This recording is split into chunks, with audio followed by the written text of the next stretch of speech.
দেশব্যাপী নতুন এক জাহেলিয়াত শুরু হয়েছে, নব্য জাহেলিয়াত। মানুষ এটাকে, এ যুগের জাহিলরা এটাকে সভ্যতা বলে, সভ্যতার যুগ বলে। শিক্ষা দীক্ষা সর্বক্ষেত্রে এটা উন্নতির চরম উৎকর্ষের যুগ বলতে চায়। আসলে যাদের দিল আছে, যাদের চোখ আছে, একটু গভীরভাবে চিন্তা করলে আধুনিক শিক্ষার নামের এই বর্তমান যুগ, এটা শিক্ষার চরম উৎকর্ষ নয়, বরং এটা চরম অন্ধকার আর নতুন আরেক জাহেলিয়াতের যুগ শুরু হয়েছে।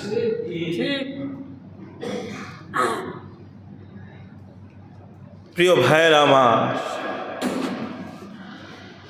আগের তুলনায় অবশ্যই শিক্ষার হার বেশি, কিন্তু পাশাপাশি নৈতিক অবক্ষয় তার চাইতেও দ্বিগুণ বেশি। ঠিক না বেঠিক? ঠিক। শিক্ষার হার বেশি, কিন্তু নৈতিক অবক্ষয়, পারিবারিক শিক্ষা, সামাজিকতা, ভদ্রতা এগুলো চরমভাবে অবহেলিত হচ্ছে। ঠিক। জাহেলি যুগকে আমরা কেন জাহেলি যুগ বলি? অন্ধকার মূর্খতার যুগ বলি। তাদের ভিতরে শিক্ষা দীক্ষা ছিল না, মানবতা ছিল না, মানুষের মূল্য ছিল না, চরম হাইওয়ান, পশুর মতো আচার আচরণ ছিল। এই নতুন আধুনিক যুগেও এরা এদেরকে আধুনিক যুগ বলে। আপনি চিন্তা করে দেখবেন ওই জাহিলি যুগের চাইতে কোনো অংশে কম নয়, বরং আরো মারাত্মকভাবে বেশি। চারদিকে খুন, ধর্ষণ, রাহাজানি, মানুষের অনিরাপত্তা, বিশেষ করে জুলুম, অত্যাচার এবং নারীদের প্রতি নারীর ধর্ষণ এত মারাত্মকভাবে, খুন ধর্ষণ বেড়ে গিয়েছে।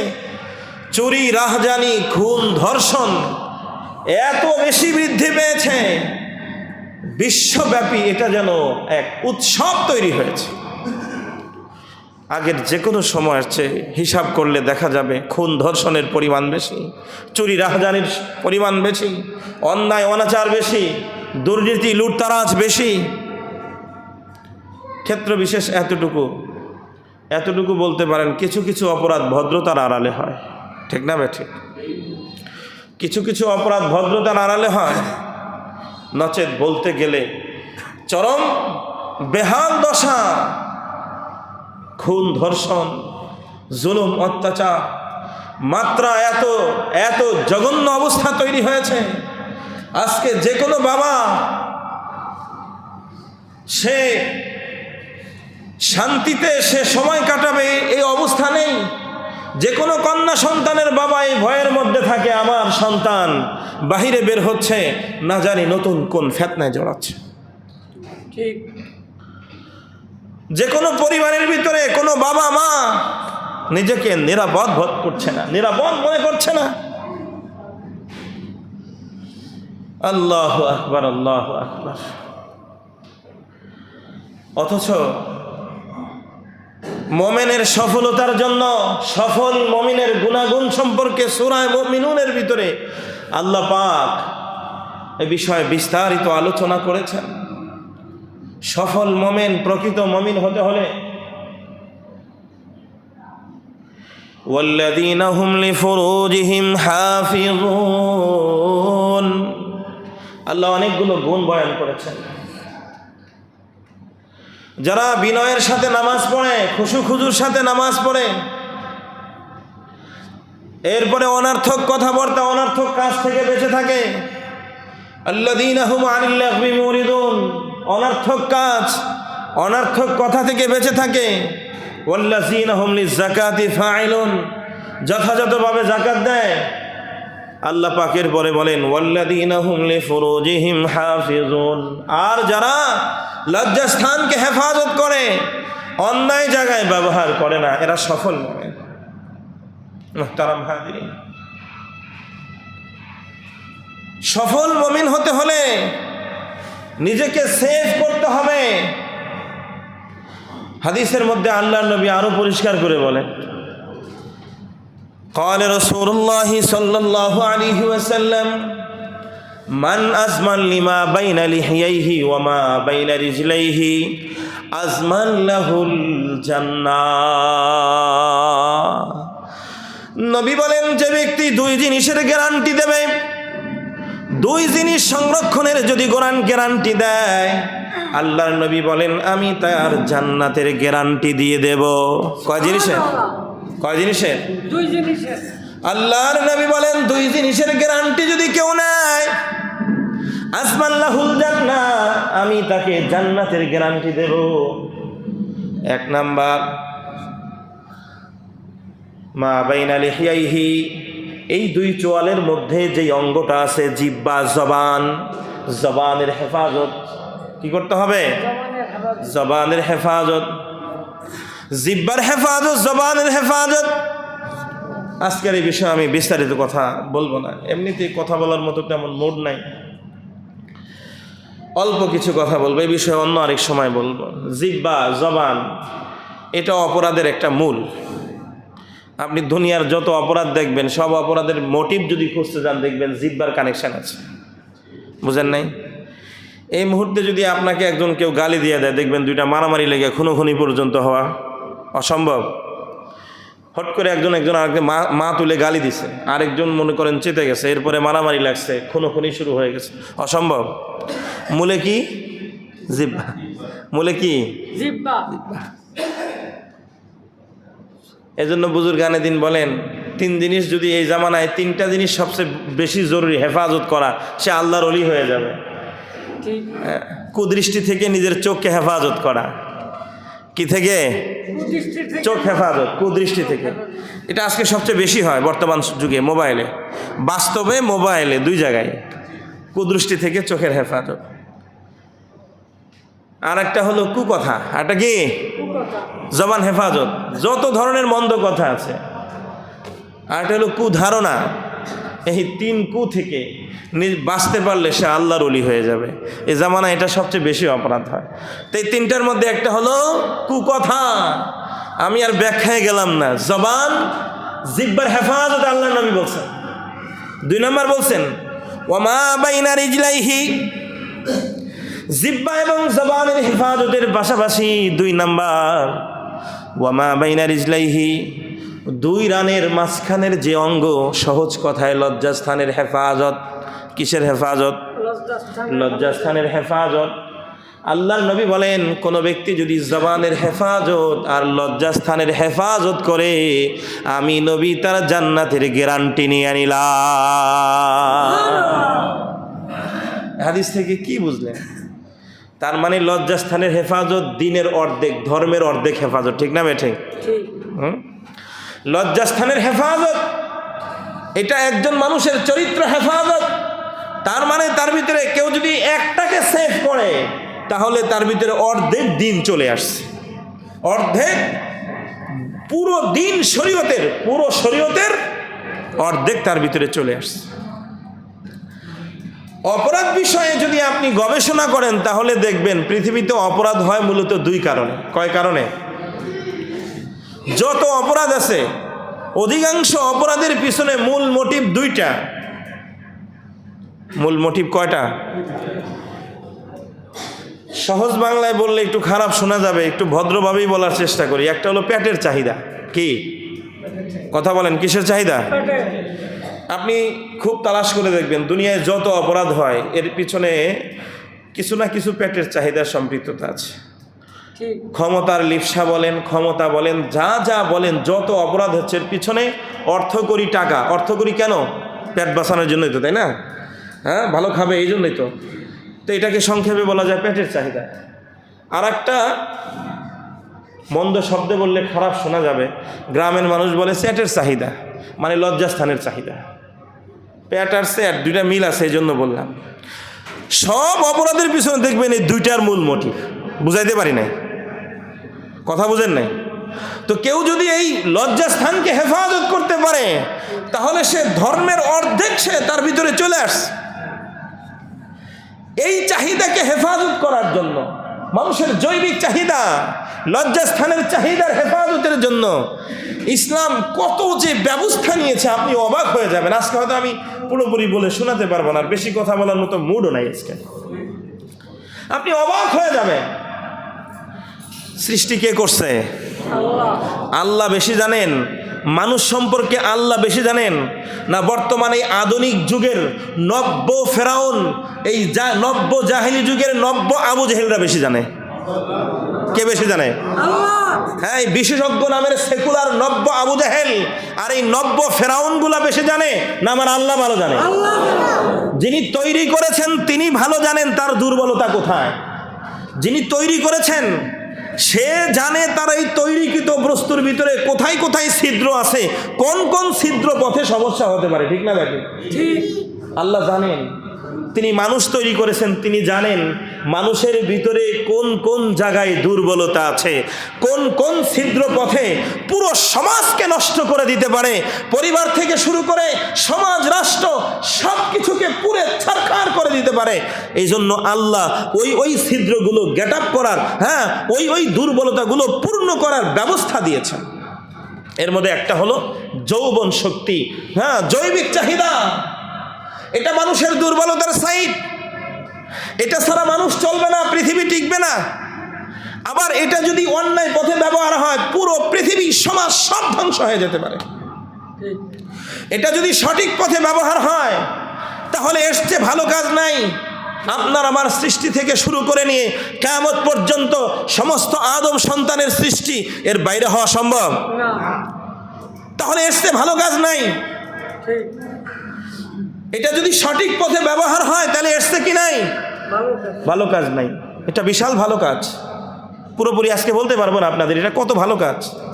বিবাহ করার আগ পর্যন্ত মানুষ তাকাইলেও অপরাধ, দেখলেও অপরাধ, ধরলেও অপরাধ, শুনলেও অপরাধ, চিন্তা করলেও অপরাধ, একটা নারীকে নিয়ে কল্পনা করলেও অপরাধ। ঠিক না বেঠিক?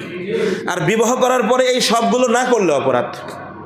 বিয়ে করছে, বউয়ের দিকে তাকায় না, অপরাধ কি অপরাধ না? খোঁজ খবর নেয় না, অপরাধ কি অপরাধ না? কথা বলে না, অপরাধ কি অপরাধ না? কাছে যায় না, অপরাধ কি অপরাধ না? তাহলে যেটা ছিল আগে করাটাও অপরাধ, আর এখন ওটা কি না করা অপরাধ। শরীয়তের দিক থেকে দেখেন, আগে ছিল গুনাহ আর এখন সবটাই সওয়াব। ধরলেও সওয়াব, দেখলেও সওয়াব, শুধু সওয়াব না, আল্লাহ নবী বলছে সদকা করার সওয়াব।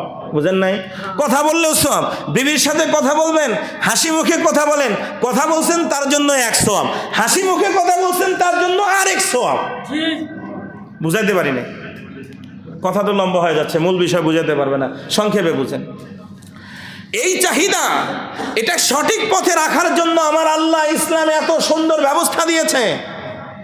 এক নাম্বার, মানুষের ভিতরে যৌবন আসবে, এই চাহিদা আল্লাহ জানেন। এটা সঠিক পথে ব্যবহার না করলে বিশাল বিপদ ঘটবে। এই জন্য আল্লাহ পাকের শরীয়ত, আল্লাহ তার নবীর মাধ্যমে নির্দেশ করেছে, যুবক যুবতী প্রাপ্ত বয়স্ক হলেই যত দ্রুত সম্ভব সঠিক ব্যবস্থা হলে বিয়ে দিয়ে দাও। ঠিক না ঠিক? আল্লাহ বলছেন কি বলেন নাই? আর এই নব্য জাহিলিয়াতের নব্য ফেরাউনগুলো এই জায়গায় এসে বাধা দিছে, কয় না 18 বছর হওয়ার আগে কি করা যাবে না?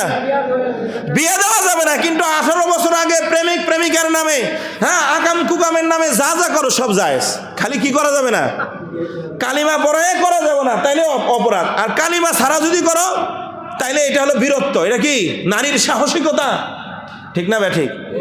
নব্য জাহিলিয়াতের এই ফেরাউনগুলো দেখেন শুরু থেকেই আল্লাহ বলছেন যত দ্রুত সম্ভব অপরাধ নচেত ক্ষতি হয়ে যাবে। কি হয়ে যাবে? ক্ষতি হয়ে যাবে, দ্রুত বিয়ে করাবে। এরপরে একটা দিয়ে তোমার হচ্ছে না, অসুবিধা নাই, ফানকিহু মা তাবা লাকুম। আমার আম্মা জানেন আবার রাগ করতে পারে, ইসলাম বোঝানোর জন্য আমাকে বলতেই হবে। ফানকিহু মা তাবা লাকুম মিনান নিসাই মাসনা ওয়া সুলাসা ওয়া রুবাআ। যদিও এটা ইসলামের একটা আলাদা সমাজের প্রয়োজনীয় একটা বিধান। এক নারীতে তোমার হচ্ছে না, অসুবিধা নাই, আরেকটা বিয়ে করো। দুটাতে হয় না, আরেকটা বিয়ে করো। তিনটাতে হয় না, আরেকটা বিয়ে করো। অপরাধ যাতে না হয়। বিয়ের আগ পর্যন্ত শরীয়তের কি নির্দেশ? পুরুষকে নির্দেশ দিছে, তুমি তোমার চোখ নত রাখো। কি রাখো? পর পুরুষের দিকে, পর নারীর দিকে তাকাইতে পারবে না। নারীর প্রতি নির্দেশ, তুমি পর্দায় থাকো, ঘরে থাকো, প্রয়োজন ছাড়া বাহিরে বের হয় না। ওলা ইবদিনা জিনাতাহুন্না, সৌন্দর্য প্রকাশ করবে না। এত এত ব্যবস্থা আল্লাহ দিয়েছেন শুধুমাত্র একটা জিনিস, যাতে বিপথে ব্যবহার না হয়। জৈবিক চাহিদা অন্যায় পথে যাতে ব্যবহার না হয়। বালেগ হয়েছে, পুরুষের প্রতি নির্দেশ, সাবধান, তোমার প্রতি পর্দা, তুমি পুরুষ, তোমার চোখ নত রাখো, কোনো নারীর দিকে তাকাতে পারবা না, শিখো, হ্যাঁ গুনাহ হবে, সমাজে খারাপ হবে। এরপরে এত এত শিক্ষা দিয়েছেন, নারীর প্রতি নির্দেশ, পর্দা করো, পর্দা করো, পর্দার সাথে চলো। আর মোটামুটি প্রাপ্তবয়স্ক হয়ে গেছে, মিল মতো পড়ছে, তাড়াতাড়ি বিবাহ দিয়ে দাও। ঠিক। এরপরে আবার আইনের শাসন প্রতিষ্ঠা করছে ইসলাম। এত ব্যবস্থার পরেও যদি কেউ অন্যায় পথে যায়, তোমার এই বৈধ পথে এই চাহিদা পূরণের ব্যবস্থা আছে, এরপরেও যদি কেউ অন্যায় পথে যায়, ইসলাম জিরো টলারেন্স নীতি গ্রহণ করেছে। অবিবাহিত নারী পুরুষ যদি কেউ জিনায় লিপ্ত হয়, ফাজলিদু কুল্লা ওয়াহিদিন মিনহুমা মিয়াতা জালদা, এদেরকে ধরে ধরে প্রকাশ্য কোটি কোটি মানুষের সামনে, লাখ লাখ মানুষের সামনে এদেরকে দৌড়া লাগাও, একটারে লাগাও, দুইটারে ধরে নিয়ে এসে এই পুরো এলাকার মানুষের সামনে লাগায় দাও, দেখবা শত শত যুবক, শত শত যুবতী এক মুহূর্তের মধ্যে সোজা হয়ে গেছে যে আমি করলে আমারও কি হবে। ঠিক না ঠিক? বিবাহ করার পরেও যদি অন্যায় পথে যায়, এর কল্লাটা উড়ায় দাও, কারণ পুরো সমাজ নষ্ট হয়ে যাবে। আর এই নব্য জাহেলিয়াতের, নব্য আবু জাহেল আর ফেরাউনরা, ওরা বলে কি, এগুলো মধ্যযুগীয়। কি যুগীয়? মধ্যযুগীয়। এই জাহেল কুলাঙ্গার গুলো ইসলামের বিধানকে বলে মধ্যযুগীয়, ইসলামের শাসন ব্যবস্থা বলে মধ্যযুগীয়। আর এই নব্য ফেরাউনিয়াতের, নব্য জাহিলি যুগের, আধুনিক যুগের নামে এই শাসন ব্যবস্থা মোটেও মানুষের জন্য উপকারী নয়। এগুলো নতুন ফেরাউনিয়াত, নতুন জাহিলি যুগের এক একটা আবু জাহেল, এক একটা কুলাঙ্গার, ওরা বলে এগুলো বর্বর, এগুলো মধ্যযুগীয়। ইসলামের বিধান কোনোটা মধ্যযুগীয় নয়, বরং ইসলামের শাসন ব্যবস্থা সর্বযুগীয়। কি যুগীয়? যারা বলে মধ্যযুগীয়, ওরা এই জামানার নতুন আবু জাহেল, ওরা কুলাঙ্গার, ওরা নতুন ফেরাউন। ওরা ইসলামের বিধানকে বলে এটা মধ্যযুগীয়। এই পশ্চিমাদের এই ব্যবস্থা গণতন্ত্রের নামে এই অখাদ্য কুখাদ্য মুসলমানদের উপরে চাপানো হয়েছে। এদের এত আইনের দীর্ঘায়িতা, এত লম্বা সময়, আপিলের পরে আপিল, এরপরে বছরের পর বছর করতে করতে কোনো অপরাধের শাস্তি হয় না। ফলে আজকে সমাজে শত শত রামিসা, এক রামিসার কথা তো আপনাদের কানে আসছে, দৈনিক রামিসা হবে যদি এই আইনের ব্যবস্থা যদি পরিবর্তন করা না হয়। ইসলামের কঠিন ব্যবস্থা এই ক্ষেত্রে দর্শকের কোনো ছাড় নাই, চুল পরিমাণ ছাড় নাই। জাহেলগুলো বলে এগুলো মধ্যযুগীয়। ইসলামের বক্তব্য কি? একটা কথা শুধু বলে শেষ করে দিই। কুরাইশের এক নারী, সম্ভ্রান্ত নারী, চুরি করেছে। আন্নামরাআতাম মিন কুরাইশ কদ আহাম্মাহুম শানাল মারআতিল মাখজুমিয়া আহাম্মাল কুরাইশ ইন্না কুরাইশান আহাম্মা শানাল মারআতাল মাখজুমিয়া। কুরাইশের লোকেরা এক মাখজুমি নারীর অবস্থাকে খুব জটিল মনে করলো, চুরি করছে। আল্লাহ নবী বলছে, ব্যাস ওর হাত কেটে দাও, অপরাধ করছে, শাস্তি দাও। কিন্তু কুরাইশের লোকেরা বললো, এটা কি করে হয়? কুরাইশের নারী তে তো মানিজ্য থাকবে না, কিন্তু রসুলের কাছে বলবে কে? তো সবাই মিলে চিন্তা করলো, রসুলের নাতি জায়েদ, নাম কি? জায়েদ, নাম জায়েদ ইবনে উসামা ইবনে জায়েদ, উসামা ইবনে জায়েদের ছেলে উসামা, জায়েদ না, জায়েদের ছেলে উসামা। ওনাকে বলা হতো হিব্বু রসুলিল্লাহ। কি বলা হতো? আপনাদের অসুবিধা নাই তো? হ্যাঁ, কষ্ট হবে না তো?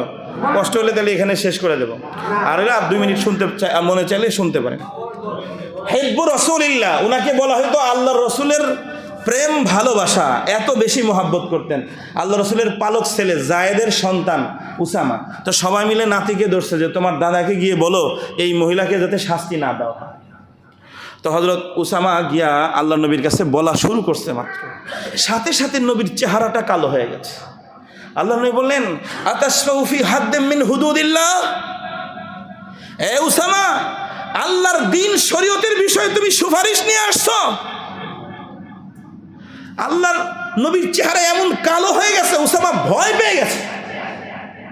এরপরে আল্লাহর নবী মসজিদে আয়েশা মেম্বারে বসলেন, এরপরে বক্তব্য দিলেন, বললেন এরপরে এক ঐতিহাসিক কথা বললেন, কিয়ামত পর্যন্ত মানুষের জন্য শিক্ষণীয়। আল্লাহ নবী পরিষ্কার বললেন, আরে কুরাইশের নারী মহিলা তো দূরের কথা, লাউ আন্না ফাতিমা বিনতি মুহাম্মাদিন সারাকাত লাকাতাতু ইয়াদাহা, আরে এই কুরাইশের মহিলা তো দূরের কথা, আমি নবী মুহাম্মাদের কন্যা কলিজার টুকরা ফাতিমাও যদি চুরি করে আমি নবী তার হাত কেটে দেব। বুঝাইতে পারি? ইসলামের শাসন ব্যবস্থা কারো জন্য কোনো ছাড় নাই, চুল পরিমাণ ছাড় নাই। আর এই জাহেলগুলো, নব্য আবু জাহেলগুলো কয় এগুলো মধ্যযুগীয় বলে ইসলামের শাসনকে এরা হেনস্থা করতে চায়। আরে এদেরকে তো আইনের আওতায় আনা উচিত। আজকে যদি ইসলামের এই বিচার ব্যবস্থা থাকতো তাহলে এই রামিসার কাণ্ড ঘটতো না কোথায়। এই জন্য আওয়াজ তুলতে হবে। প্রত্যেক বাবা যদি রামিসার বাবা না হতে চান, সারা দেশের মুসলমানকে আওয়াজ তুলতে হবে। নতুন কোনো যদি রামিসা আপনার সন্তানকে বানাতে না চান, তাহলে এই সব জাহিলি যুগের জাহিলিয়াতকে উৎখাত করে এদেশে ইসলামী শাসন ব্যবস্থা কায়েম করতে হবে, দ্রুত বিচার ব্যবস্থা কায়েম করতে হবে। কয়েক ধরনের জিনিস লাগবে। এক, নৈতিক শিক্ষা, ব্যাপকভাবে ইসলামী শিক্ষার প্রচার করতে হবে। পারিবারিকভাবে সন্তানদের বোঝাতে হবে। রাষ্ট্রের বিশেষ কয়েকটা দায়িত্ব আছে। রাষ্ট্রের যেটা দুইটা দায়িত্ব মৌলিক। এক নাম্বার, মানুষের ভিতরে নৈতিক অবক্ষয়ের যে কারণগুলো আছে এগুলো ধরে ধরে বন্ধ করতে হবে। কি সেটা? আজকে ছায়াছবি, নাটক, সিনেমা, ব্লুপ্রিন্ট, অশ্লীল যত ধরনের ভিডিও সিনেমা আছে, এগুলোর আমি নামও জানি না, বলতে পারতেছি না, আপনারা আমার চেয়ে ভালো জানেন। এত ব্যাপকভাবে ছড়িয়ে দেওয়া হয়েছে। নেট, ইন্টারনেট, টাচফোন ইত্যাদির মাধ্যমে অশ্লীল বেহায়াপূর্ণ যত ধরনের ছায়াছবি, সিনেমা, গান, এরপরে কি যে হাবিজাবি নাম, এই সবগুলো এত বেশি সহজলভ্য হয়ে গেছে। হাত বাড়াইলেই, মাত্র 12 বছর বয়স, সবে মাত্র একটা ছেলে সাবালক হয়েছে, হাত বাড়াইলে সে পাচ্ছে। নারী, ছেলে মেয়ে কি কাজ করে, এই সবগুলো সে সিনেমার মধ্যে পেয়ে যাচ্ছে। যার কারণে সিনেমার মধ্যে দেখতেছে ধর্ষণ, সিনেমার মধ্যে দেখতেছে অন্যায় আচরণ, এই সবগুলো দেখে সে শিক্ষা নিচ্ছে, সেও এই জাতীয় কাজ করার চেষ্টা করতেছে। ঠিক না ভাই? ঠিক। এই জন্য সরকারের দায়িত্ব এগুলো সব বন্ধ করতে হবে এদেশে। দ্বিতীয়, এরপরে সামাজিকভাবে নৈতিক উন্নয়নের জন্য নৈতিক শিক্ষা চালু করতে হবে। সবচাইতে গুরুত্বপূর্ণ কাজ সেটা হলো দ্রুত বিচার ব্যবস্থা এবং শক্ত বিচার ব্যবস্থা, এবং সেই ক্ষেত্রে সবচাইতে উপযুক্ত হলো ইসলামী বিচার ব্যবস্থা কায়েম করতে হবে।